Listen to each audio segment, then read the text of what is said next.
Este es un tema que ya he tratado varias veces, de hecho ya van 2 videos sobre el tema, pero sin duda es algo que me intriga demasiado. Se trata, y como lo habrás visto en el título, sobre la aparición de la Virgen María en la localidad de Fátima. Para ser más precisos aún, estamos hablando de Copa da Iria en Portugal en el año 1917, según veo aquí en mis apuntes para no estar equivocado. Recomiendo que si quieres empaparte mejor de cuál es la cronología de este fenómeno, de la aparición de esta Virgen en esta localidad, veas el video que ya hice anteriormente en donde describo cuáles son los detalles principales de la aparición y los testigos, que son estos 3 niños que vemos acá, tratándose de Jacinta, Francisco y Lucía, siendo Lucía la más importante o la más trascendental a final de cuentas en esta historia, porque en este video no me quiero concentrar tanto en la cronología de los hechos ni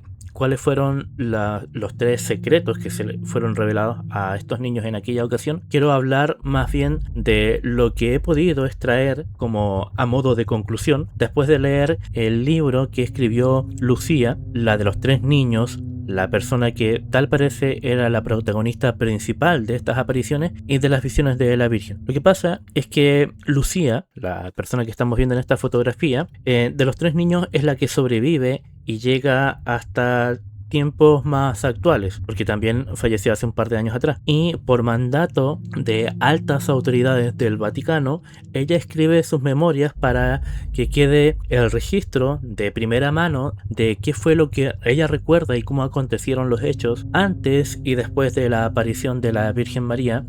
para estos 3 niños, que como ya dije, Francisco, Jacinta y Lucía fueron los testigos, siendo solamente Lucía quien sobreviviría, quien viviría por muchos años para contar esta historia. Resulta que ella escribe un libro, que es justamente el que estamos viendo acá, que son sus memorias. Y aquí son 4 memorias, y ahí pude darme cuenta de que este caso tiene algunos detalles que nosotros podríamos vincular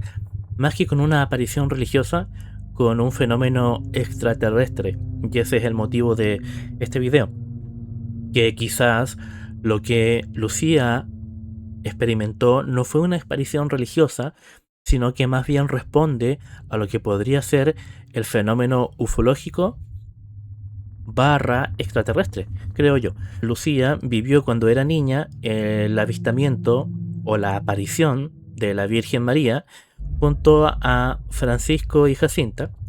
pero en sus memorias, anterior a ello, ella cuenta que desde muy niña ella tenía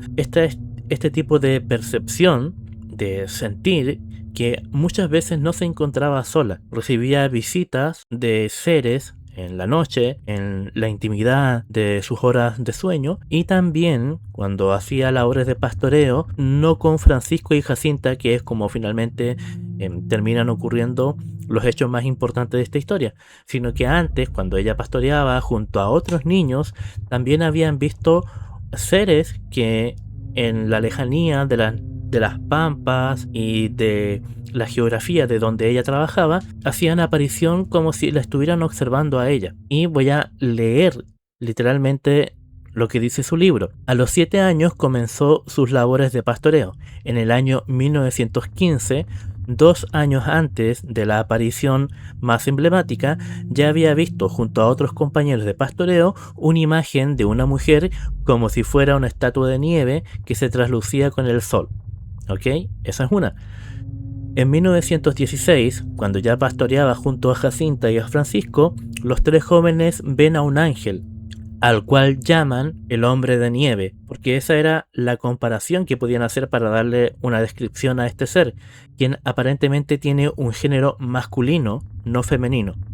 Y esto un año antes de tener la famosa aparición de 1917. Este ser que Lucía y sus compañeros logran ver y concluyen de que se trata de un ángel, se les acerca a ellos y le da, no sé si un mensaje, pero sí la instrucción de arrodillarse y rezar y comenzar a repetir ciertas frases como si fueran mantras para algún tipo de objetivo que ellos no entendían. Tal parece, siempre se les dijo que era para salvar a los pecadores. Y ya lo sé, aquí es muy difícil asegurar de que esto es un tipo de contacto no religioso, pero yo estoy apuntando a que tiene características que aparentemente no solamente son religiosas, sino que tienen que ver con algo quizás relacionado con el fenómeno extraterrestre. Porque según entendemos, o según entiendo yo, al revisar y estudiar la historia y la biografía de muchas personas que dicen ser contactadas, pues siempre se da a entender de que estos contactos empiezan a ocurrir en la infancia y lo van siguiendo por el resto de su vida, como si un contactado fuera contactado para toda la vida. En resumen, si todo este fenómeno de los extraterrestres y los contactados es real, quiere decir de que si uno recuerda, o si tú recuerdas al menos una vez que te haya ocurrido algo relacionado con extraterrestres, lo más probable es que no sea la primera vez, solamente que lo has olvidado y lo vas a seguir olvidando, porque hay que entender de que este fenómeno actúa colocando ciertos bloqueos en tus memorias, y por eso surge el misterioso Missing Time, que es un fenómeno que seguramente conoces muy bien si sigues este tipo de temas. El punto es que yo he llegado a la conclusión, observando la vida que tuvo Lucía, de que es posible también de que ella haya sido contactada por ya sea la Virgen, el ángel o extraterrestres antes de la aparición de 1917 y después, hasta quizás, probablemente, días antes de su deceso. La historia oficial dice que Lucía, la niña que vio a la Virgen María en Cabo de Iria en 1917, según estas memorias, ya tenía la percepción o la facultad de percibir otros seres que no precisamente eran la Virgen María, seres que ella con el tiempo identificó como manifestaciones religiosas, y posteriormente, cuando era niña también y estuvo en prisión, hecho que detallo mejor en el video anterior de este tema, dentro de la cárcel tanto ella como su compañera Jacinta también tenían visitas de la Virgen y el ángel que ellos identifican como el hombre de nieve. Lo dice este libro. Y no lo dice este libro, pero revisando cuál fue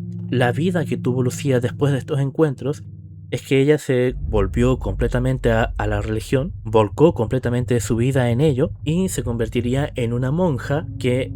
prácticamente la mayor parte de su carrera como miembro del Vaticano fue encerrada, enclaustrada, un poco quizás para no dar declaraciones a los distintos medios que tenían interés por esta historia, y también porque ella supuestamente tenía en su conocimiento secretos que este ser le había dado a ella, los famosos secretos de Fátima, que eran 3. Pero si damos espacio a creer todo esto que nos cuenta el libro, podemos concluir también que quizás esa determinación de parte del Vaticano de que ella esté encerrada y prácticamente aislada de los medios y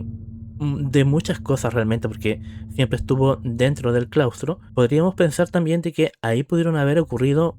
muchos contactos o visitas entre ella y la Virgen o el ángel o cualquier otro tipo de entidad que si quisiera contactar con ella, y no hay forma en que nosotros podamos saberlo porque principalmente el Vaticano se encargó de que ella nunca hablara prácticamente con nadie. Lo que tenemos son estas memorias en este libro, y más allá de eso podemos llegar a la conclusión con seguridad, al menos de mi parte, de que si este es un fenómeno que comenzó cuando ella era una niña y explotó en 1917 de forma pública, y que los contactos continuaron después de 1917, ¿por qué no podrían haber seguido ya cuando ella era una mujer adulta? Tal y como ocurre en muchos casos de contactados, en que la persona que es visitada durante su infancia, adolescencia, adultez y vejez. Es algo que les sigue para toda la vida. Y en este caso yo creo de que podemos estar seguros de que al menos ella, hasta los últimos días de su vida, seguramente tuvo contacto con este tipo de entidades que venían del cielo. Venían del cielo porque quiero destacar también otra cosa que extraje de sus memorias, en donde apuntan a que luego de estos avistamientos, justamente los 3 niños y Lucía sufrían del fenómeno del missing time, que apariciones que para ellos eran de 5 minutos en realidad ocurrían en el transcurso de varias horas, y venían del cielo porque aquí voy a leer directamente de lo que dicen las memorias. La primera vez que la vimos fue como si el cielo se abriera a su paso. La veíamos venir porque primero venía una luz que terminaba proyectándose como un relámpago y ella aparecía. Esa es la descripción que Lucía hizo a cómo era que ellos podían determinar de que este ser, la Virgen, venía del cielo, pues porque aquí describe de que el cielo se abría, venía una luz que era como un flash y luego de un relámpago aparecía ella. Y eso me parece que es como, sé que puede sonar exagerado, pero una nave que proyecta a un ser desde el cielo hacia abajo, lo hace como una descarga de energía quizás, y eso producía el flash, el trueno, y bueno, se puede especular mucho respecto a esto, pero soy un convencido de que lo que cuenta Lucía de su experiencia, creo de que estamos ante un testimonio real sobre el fenómeno de las apariciones marianas, o en este caso, como yo lo estoy planteando quizás, de un contacto que tenga que ver un poco más con el tema ufológico extraterrestre, más que con algo religioso. Aprovecho también antes de cerrar este video, colocar esta imagen, que es un dibujo que se hizo con la descripción inicial que dio Lucía en el año 1917 a los integrantes de su parroquia local, en donde con sus descripciones hicieron este dibujo en donde se puede ver más que un ser religioso, parece un ser humanoide, pero que no necesariamente tenga que ver con algo religioso, sino que es una mujer que a todo esto ella describió que medía como 1 metro o quizás un poquitito más, pero no era un ser alto, era como del porte de ellos, que llevaba algo en sus manos que parecía una esfera y que se iluminaba cada vez de que hablaba, y que cuando hablaba, aparte de iluminarse esta esfera que traía en la mano, también se encendía algo alrededor de la cabeza de este ser, y eso se entiende de que es quizás más que algo mágico, como un aparato tecnológico que le permitía proyectar el pensamiento para que lo pudiera escuchar Lucía. Recordando además que era Lucía quien podía verla, oírla y preguntarle o contrapreguntarle cosas a este ser, mientras que Jacinta solamente la podía ver y escuchar, y Francisco que solamente la podía escuchar. En fin, no me quiero extender nada más. Yo creo que por este video cerramos el tema, y si de repente tengo más cosas que agregar respecto a este tema, pues obviamente habrá más videos porque es sencillamente apasionante. Nada más, muchas gracias, nos vemos en el próximo video.